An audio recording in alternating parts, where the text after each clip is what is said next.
If we preserve our forests, then our water will be secure. Now, in a world where there is a delicate balance between nature and human needs, this is constantly changing. There is a remarkable movement taking root.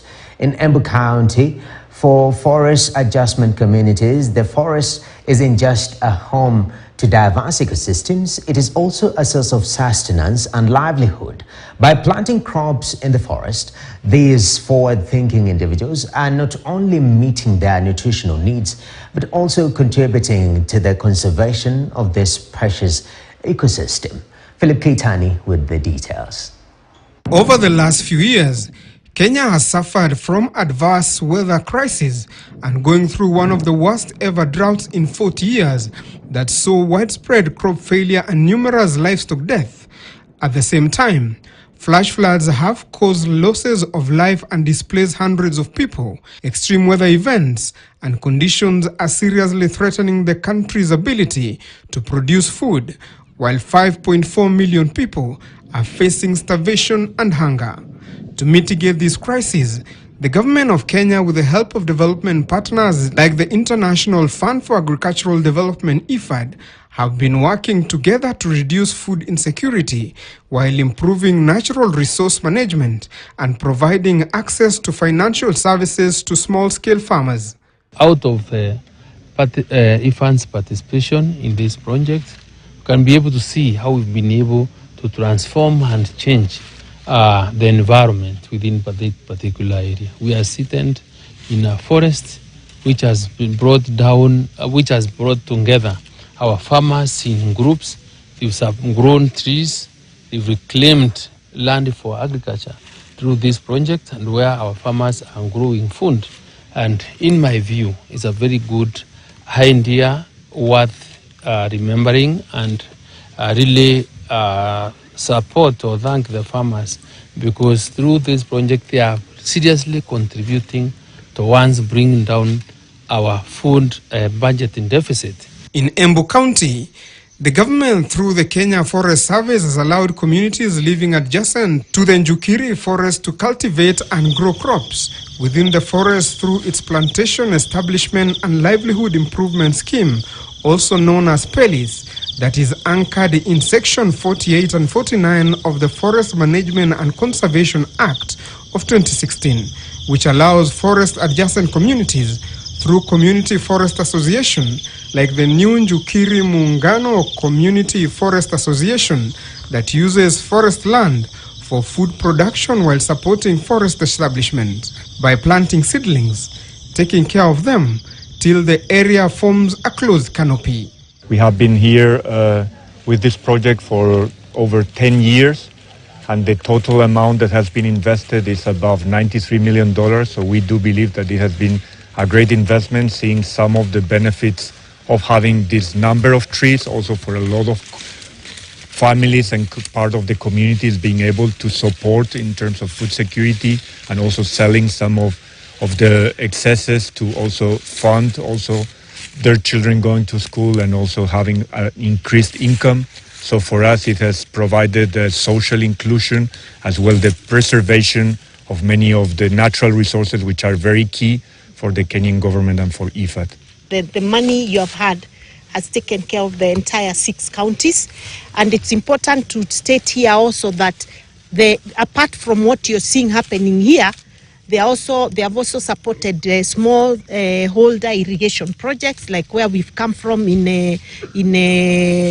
Ngenda. Despite forests playing a key role in absorption of greenhouse gas emissions and consequently reducing the negative impact of climate change, Kenya has been losing its forest cover at an alarming rate. To reverse this trend, as part of its National Climate Change Action Plan 2018-2022, Kenya was determined to increase its forest cover from 6.9% to 10% by 2022, with the current government committing to grow another 15 billion trees by 2032, with the aim of reaching 30% tree cover. You know, the president's agenda is so clear in our minds, and we really appreciate that IFAD and the commitment the governor is giving towards buying the seedlings that have been and germinated or raised by the farmers here goes towards ensuring that there is sustainable efforts towards the planting of the 5 billion trees that the president has committed himself to do in the next 5 years, which will go a long way in mitigating the effects of climate change, which has really been so adverse and which has caused the world serious pain. And I am sure if we continue this way, we will be able to really get somewhere for the good of humanity.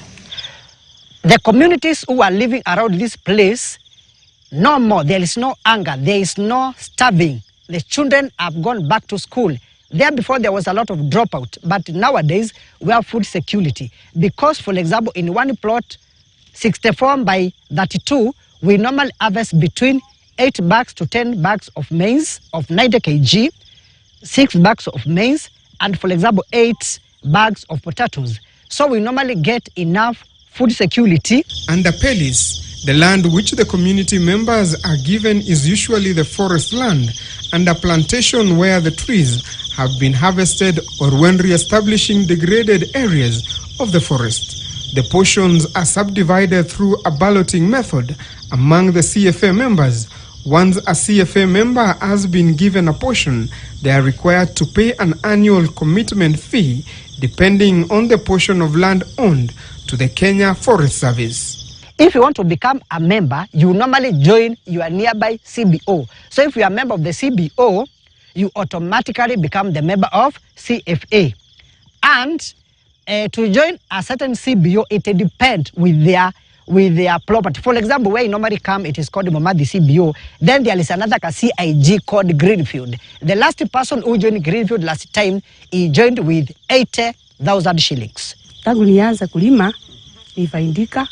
Nilikuwa na lima mahindi, nauza kama nilikuwa na gunia kama 10, nauza, napakisa 2 ya kukula, ingine nauza, nikanunua mbuzi, nikanunua ng'ombe, nikasomesha watoto. Sasa nilikuwa nasaidika sana kwa sababu mbeleni hatukuwa na kitu ya kukula. The PELIS system is not entirely a new concept as it was formerly referred to as Shamba system. Through this kind of conservation, these communities have also developed other revenue streams that have changed their lives for the better. Then before, there was a lot of destruction of the forest because members or community members used to say that the forest belonged to Kenya Forest Service. So they used to come to the forest and do a lot of destruction. But since we signed the agreement, then we did a lot of capacity building for the ownership of the forest by the community. So we have increased the forest cover.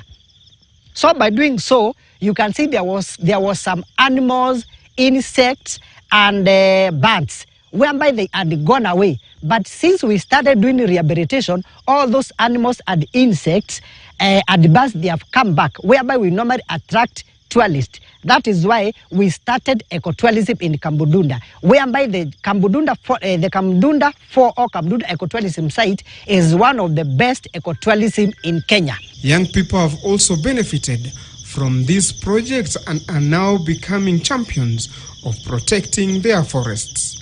Nataka nikitoka huku, ile pesa nitakuwa nimeuza ya harvest, nitaweka biashara yangu. So nikitoka kwa msitu, nitakuwa na sustainable income generating activity ya biashara. Alafu pia nitakuwa nimepata kazi juu kwa sasa. Niliingia huku after kutoka university. Nikaona instead ya niende nako kwa matown kutamba huko nikitafuta kazi, niingia huku nitafute kazi, nifanye kazi ya ukulima na ile mapato nitakuwa napata bado ni kama yenye ile mshahara ningepata kwa town. So bado nitaenda na huko nipate biashara na bado tu nikitafuta kazi mzuri. The New Njukiri Muungano CFA has also embraced new sources of income like ecotourism, beekeeping, which has helped in increasing forest cover as well as improving food security. Philip Keitany, KTN News. Thank you very much, Philip Keitany, for that.